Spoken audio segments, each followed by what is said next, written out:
what I was actually trying to do, I played a video game on a PDP-1 in 1967.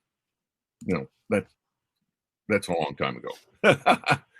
and and of course, playing a game on a $1 million computer was something pretty cool. But and I was working in an amusement park at the same time, and I knew that if I could get that screen in my arcades, that it'd make money. People put quarters in to play the game, and so that was kind of my direction. I graduated, moved to California, started working at Ampex, and one day, a very, very inexpensive mini computer ad came across my desk. And I thought, aha, maybe I can make this cheap computer, relatively cheap. It was $5,000. But I thought maybe I can do enough timeshare that I could get 4 quarter slots, 4 screens using this computer. You know, talk about having my head up my something. And anyway, I started the design of the interface to interface the computer to the TV screen, and I kept running out of cycle time. And this was just on paper. I hadn't bought the computer, I'd just gotten the manuals and was doing it. And I kept running out of time. And so I went from 4 monitors to 3, then 3 to 2, then 1. And I thought, boy, I don't think the economics on this is going to work.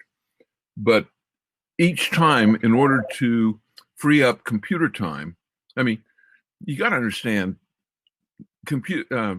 video wants information at 3.58 megahertz. And that computer that I was working on had a cycle time of 800 kilohertz. So computers were so slow in those days. I mean, geez.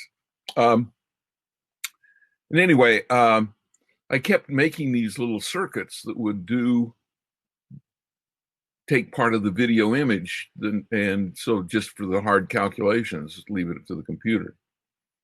And it was actually Thanksgiving weekend in 1970 that I decided I was going to do it. And by Thursday, I decided to abandon the project. Just the timing wasn't right. The technology wasn't good enough. That night, I had an epiphany, and I said, hell with the computer. I'll just do it all in these little circuits. And by the time Sunday rolled around, I had the circuits designed and I had a rocket ship on a screen. Wow. And what was the epiphany that, I guess, was it the never give up attitude? Was it I had to finish this, or was it a passion of wanting to see something on the screen? What was that moment that I had to get back? It was a little bit of both.